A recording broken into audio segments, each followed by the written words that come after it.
Dear listener, welcome to my channel.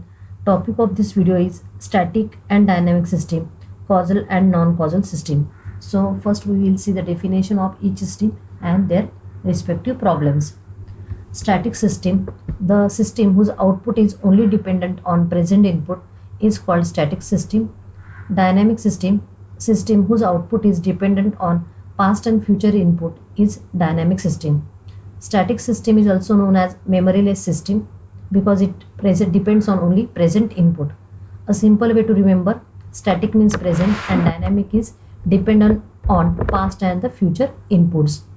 Now we'll see the problem on static and dynamic system. Y of n is equal to 2 into x of n. Now y of n is totally dependent upon x of n, that is nothing but the current input. Therefore system is static.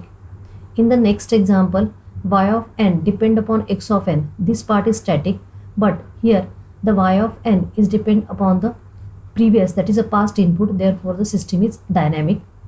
Y of n is equal to x square n. Even here x square is there, but the n is same, that is the current input. Therefore the system is static. In the next example, y of n is equal to x of n square. Now here y of n is depend upon the future inputs of x of n. For example, when n is greater than 1, when n is 2, y of 2 is equal to x of 4. Therefore it depends on the future input. System is dynamic. In the next example, y of n is equal to sin n plus 1 into x of n. Here sin of n plus 1 is constant, and here again the y of n is depend upon the present input. Therefore system is static. In the next example, y of n is equal to sin n into x of n plus 1. Here sin n is okay constant, but here n plus 1, that is y of n is depends upon the future input of x. Therefore system is dynamic. In the next example, y of n is equal to 2 of x of n. So it depends upon the present input, but in the next part it depends upon the future input. Therefore static plus dynamic is equal to dynamic. Therefore the system is dynamic. Now we'll see the causal system and non-causal system. Causal system, if the output of the system depends on present or past input, then system is said to be causal system. Non-causal, if the output of the system depends on the future input, then system is said to be non-causal system. Even for one input value, if the system is non-causal, then the system is non-causal. Therefore, simple way to remember is that causal is depend upon the present and past, and non-causal means when it depends upon the future inputs. Now we'll see the problem of causal system and non-causal system.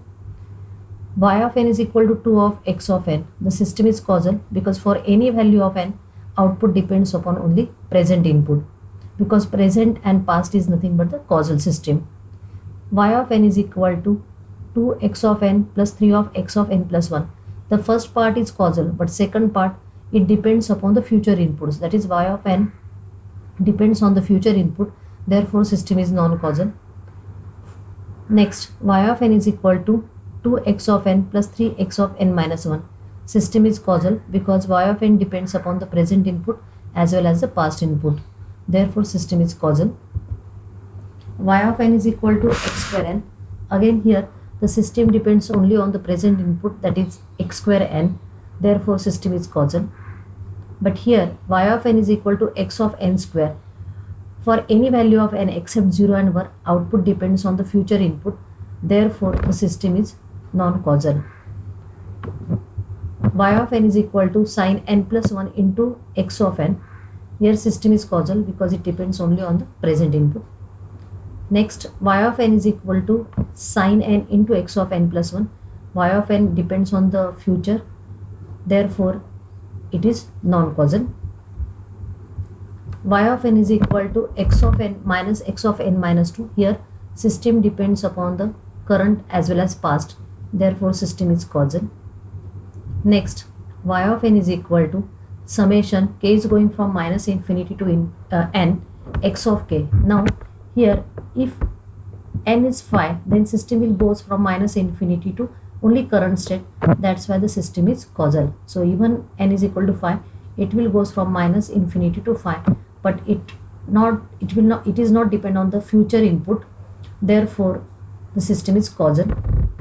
y of n is equal to x of 4n. Now this 4 indicates that our input, that is y of n, is depend upon the future input, therefore system is non-causal. So for any value n is greater than or equal to 1, the output depends on the future inputs. Y of n is equal to x of minus n, system is non-causal. For any value of n less than 0, output depends on the future input. When value of n is positive, there is no problem, but when the values of n is negative, it depends upon the future inputs, therefore system is non-causal. Y of n is equal to x of n, this is the present, this is the past, but when n is less than 1, the system or output depends on the future inputs, therefore the system and the non-causal system. Next example, y of n is equal to k is going from minus 4 to 4, x of n minus k.